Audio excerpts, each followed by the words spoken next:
네, 여러분 안녕하십니까. 본격 밀리터리 팟캐스트 밀떡 진행하는 고현준입니다. 반갑습니다. 안녕하세요. 국방정론 박찬준입니다. 안녕하세요. 놀러온 정명섭 작가입니다. 네.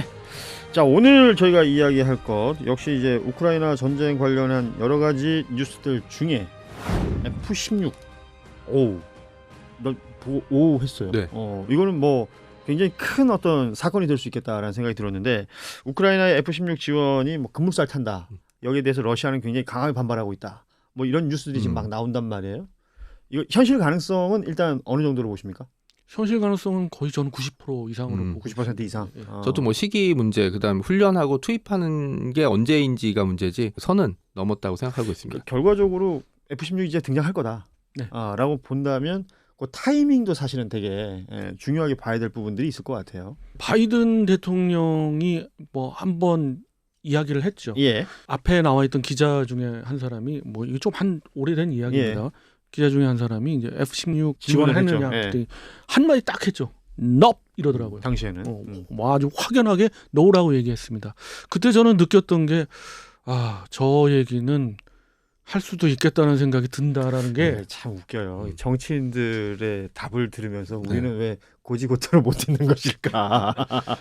정치인의 어떤 생리인 것 같아요. 네. 네. 국제 정세가 조금 변하고 어떤 상황이 벌어지면서 바로 F-16도 지원할 수 있겠구나 하는 게 또 반대급부로 들었던 거예요. 그리고 네. 그 이전에도 F-16 지원에 대한 이야기는 많이들 했잖아요. 그런데 여러 가지 이유로 안 된다라는 것이었고, 그래서 대안으로 삼은 것이 주변 이제 동구권, 동유럽, 폴란드, 슬로바키아 이런 국가들에서 많이 제공되었던 미그 29, 네. 미그 29가 지원이 됐고, 미그 29도 참 지원하려니까 많은 분들이 바로 미그 29가 지원되는구나라고 금방 했을 가겠네. 때 네. 우리 밀떡에서 그랬죠. 그럴 수는 없다.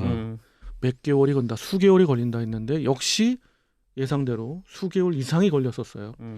여러 가지 이유가 있는 거죠. 그래서 이번 F-16도 단계적으로는 밟아가는 그런 상황이다라고 저는 보고 있습니다. 정확하게는 미국이 직접 제공하는 게 아니라 미국이 동맹국이 우크라이나에 F-16 전투기를 제공하는 걸 막지 않겠다라는 그렇죠. 게 이제 정확한 걸지 워딩이죠. 않겠다라는 네. 거죠. 그래서 이제 유럽 지역에 있는 F-16 초기형들, 시작하려고 준비하고 있던 초기형 전투기들이 공급이 될 준비를 하고 있는 거죠. 그것도 언론에서 그렇게 이야기한다면 틀린 얘기입니다. 엄밀하게 이야기하면 초기형은 아니고요. 초기형에서 수도 없이 업그레이드가 그렇죠. 됐던 그랬죠. 지금 현재 현대 전장에서 충분히 사용될 수 있는 F-16 펠컨들인데, 그러니까 초기형이라고 하면 처음 나온 게 70년대 아니에요? 70년대 말? 79년에 네. 79년에 이게 나오고, 사실 80년대 초반에 뭐 유럽 국가 중에 유럽 4개국이 제일 먼저 도입을 했죠. 바로 이제 그것들이 퇴역의 시점을 맞이하고 있는데, 이 기체들도 상당히 3번 정도의 커다란 개량을 거쳤어요. 일종의 업그레이드가 있었던 거고. 그렇습니다. 그래서 초기형이라고 해서 암람이 장착이 안 되느냐, 그것도 아니고요. 다 암람 장착뿐만 아니라 지금 현재 우리가 이번에 이제 개량을 하고 있는 그 기체 전 단계의 블록 50 수준은 충분히 되는 그런 기체들이에요. 다만 노하우로 인해서 여러 단계에 걸쳐서 기체 보강을 했지만은 더 이상은 쓸 수 없는 그런 기체들이죠. 이게 물론 워낙 유명한 기체잖아요. 베스트셀러죠. 네, 베스트셀러고. 그러니까 다른 전쟁에서도 우리가 본 적이 있었고, 뭐 아프간에서도 그렇죠. 봤고, 걸프전도 그렇죠. 활동했고. 네. 그러니까 이게 분명 뭔가 흔히 하는 말로 게임 체인저가 네. 될 수도 있겠다라는 생각을 하는 분들이 많더라고요. 어떻게 생각하십니까? 저도 당연히 동의하고, 아마 타격이나 충격은 하이마스 등장 이상으로 러시아 측에 큰 타격이 될 겁니다. 지금 러시아가 우크라이나를 계속 공습하고 있잖아요. 킨자를 비롯해서 공대지 미사일 이런 걸 계속 쏟아붓고 있는데, F-16이 우크라이나 공역에 들어가게 되면 우크라이나 공역에 뜬 F-16의 암람 사정권 밖으로 나가야 돼요. 잘못하면 이거 격추당하니까. 그 안에서 안에서는 뭐 전투기도 안 되고, 특히 지원기, 뭐 조기 영복이라든지 전자전기는 얼씬도 못합니다. 그리고 이번에 우크라이나가 벨고로드 공세에서 보여준 건 미친 척하고 국경선 근처까지 가서 뭘 쏘게 되면 러시아 공역 안도 안전하지 못하거든요. 그러니까 지금까지는 그냥 전투기 띄워서 킨자리든 뭐든 마음대로 쏟아붓다면, 이제는 이제 생각하고 떠야 되거든요. 그런 게 하나 있고, 또 우크라이나 측이 공세를 할 때 이 전투기들이 공중 지원을 나서게 되면 러시아 측이 반격을 할 때 공중 지원 세력을 받아야 되잖아요. 헬기든 전투기든. 요게 잘 못 들 가능성이 굉장히 높아지죠. 사실 그런 것이 이제 주류긴 하지만 그 중에서 이제 말씀하신 것 중에서 킨잘은 뭐 제외고요. 킨잘은 뭐 사정거리가 2,000km가 되니까 마음만 먹으면 훨씬 더 사정거리 바깥에서 공격을 할 수가 있고 그건 이제 공대공 측면에서 말씀을 주신 거고 저는 좀 그 큰 그림으로 보자면 F-16을 지원하는 게 왜 지원할까요? 미국이 그동안에 F-16을 지원하는 건 확전도 확전이지만은 장기전으로 끌고 가서 유리할 게 없다라고 판단을 했기 때문에 안 줬을 거예요. 미국의 판단이. 예, 그런데 지금 볼 때 우크라이나가 장기전으로를 오히려 원하고 있고 예. 러시아도 장기전으로 가면 자기네가 유리하다고 지금 보고 있는 상황이에요. 그랬을 때 러시아 너네가 장기전으로 갔을 때 큰 코 다친다라는 걸 보여주기 위해서는 F-16이 상당한 그렇죠. 그 지원을 한다는 것 자체가 이 장기전으로 가서도 안 되겠네라고 러시아가 느낄 수도 있어요. 그러니까 지금 러시아가 크게 반발을 하고 있는 거고 또 하나는 이런 거죠. 이제 맨날 나오는 얘기지만 또 핵 위협을 하고 있는 거죠. 그것의 어떤 대표적인 케이스가 또 킨잘인 거죠. 극초음속 미사일의 탄두만 바꾸면 이건 뭐 상당하니까. 거기다 핵탄두만 실으면. 물론 이렇게 되면 끝이지만 어찌됐든. 뭐 끝이라는 게 이제 굉장히 다양한 의미를 내포하고 있는 거죠. 거기서만 끝날 것이냐? 저는 그거 아닐 것 같거든요. 그럼요. 예. 무섭습니다. 사실은 이게 무서운 말들이에요. 무서운 얘기예요. 그러니까 러시아에게 주는 메시지는 확실한 것 같습니다. 왜냐하면 러시아의 반응이 그래요. 그러니까 서방 전체에다 대고 경고를 했단 말이에요. 그러니까 지금 이렇게 나오면 안 된다라는 걸 강력하게 지금 그렇죠. 자신들이 지금 목소리를 내고 있다는 건데 팰컨, 이 F-16 팰컨을 얘기를 하자면 뭐 지금 얘기해 주신 것처럼 뭐 그 성능이라든지 그리고 이제 가지는 상징성이라든지 이런 것들을 다양하게 봐야 되겠지만 아까도 말씀하셨지만 키이우라든지 이런 지역에 러시아에서 공습할 때 어찌 보면 우크라이나는 당한 거잖아요. 당할 수밖에 없죠.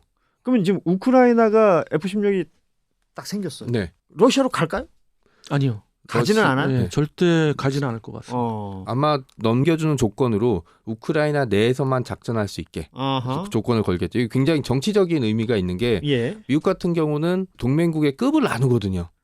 아무나 자기네들 무기 산다고 무기를 사게 하질 않아요. 대표적으로 F-35 같은 경우 말도 많고 탈도 많지만 손 들고 우리 살게 돈 얼마 필요해 한다고 주진 않아요. 터키 같은 경우는 아예 사업 파트너로 참가했지만 이제 아예 몰수해 버렸고 동아시아 같은 경우도 뭐 인도네시아나 태국이 손을 살짝 들었다가 미국이 외면해 버리니까 그냥 다시 손을 내렸거든요. 눈길을 안 줬죠. 네. 그러니까 F-16이 주는 정치적인 의미 말씀하신 대로 이제 미국이나 서방권이 이 전쟁에 우크라이나가 이길 것 같다. 아니면 우크라이나가 이기는 걸 진정으로 원한다.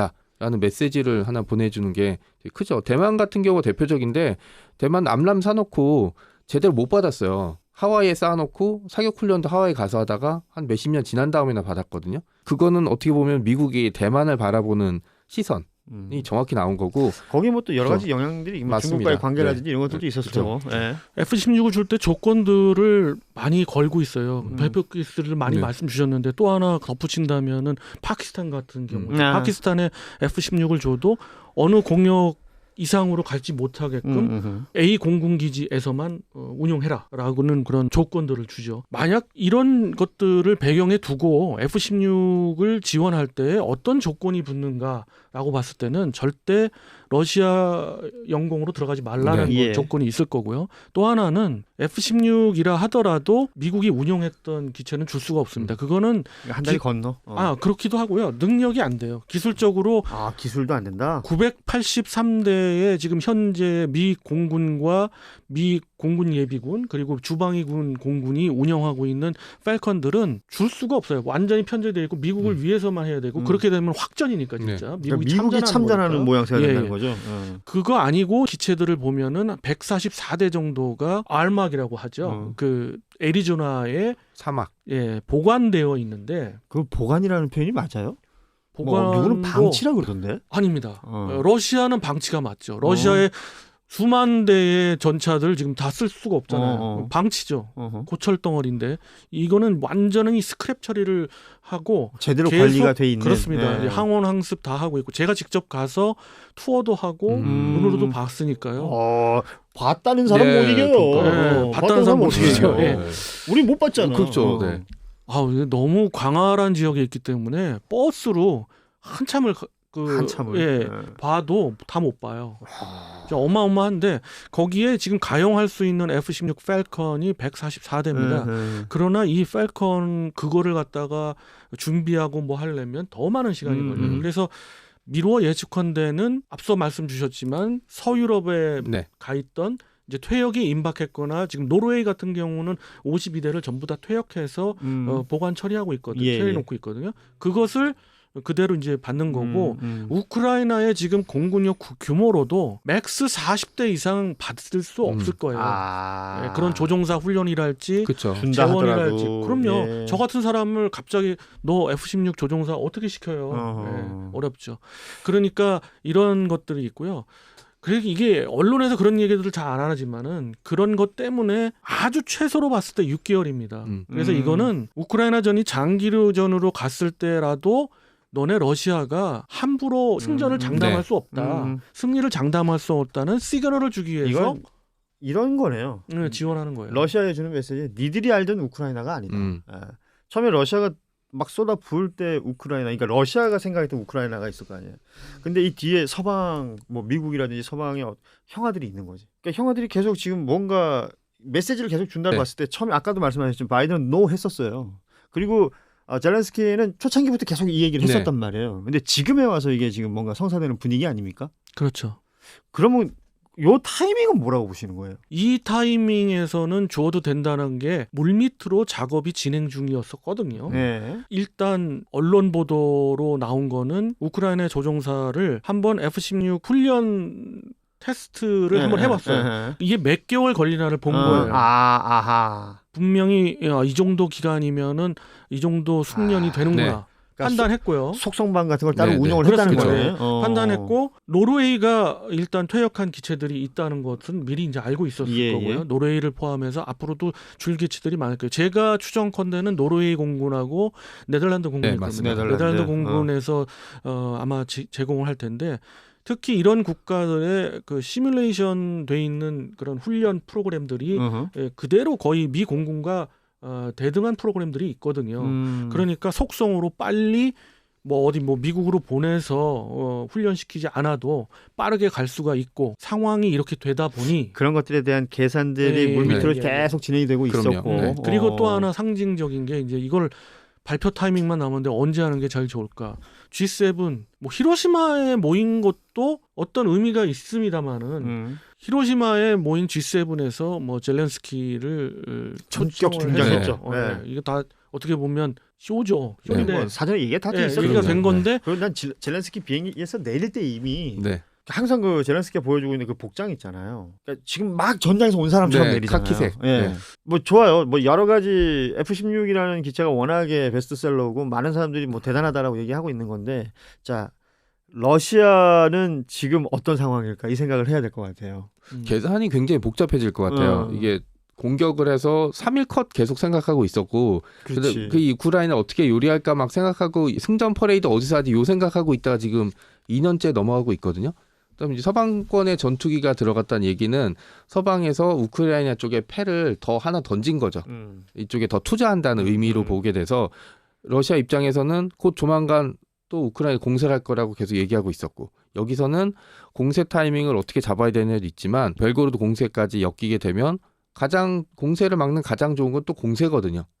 그래서 어떻게 보면 러시아 쪽에서 또 공세를 해봐라 한번 라는 쪽에 함정일 수도 있는 거죠. 그러니까 전투기가 지금 들어가는 걸 계속 거의 실시간으로 보여줄 결정이 나오고 있잖아요. 네덜란드께 들어간다, 노르웨이께 들어간다, 훈련 프로그램 만들었다가 속속 공개되고 있어요. 이거는 러시아 들으란 얘기거든요. 러시아 보고 계산을 한번 잘 굴려봐 대갈통을 이제 뭐를 잘 굴려봐라. 네가 어떻게 할지 우리 시뮬레이션 돌리고 있으니까 라는 신호일 수도 있죠. 많이 네. 낸 작가도 대갈통이라는 표현을 쓰네요. 가끔 저 전문 용어 많이 나와요. 그럼요. 예, 네. 알겠어요.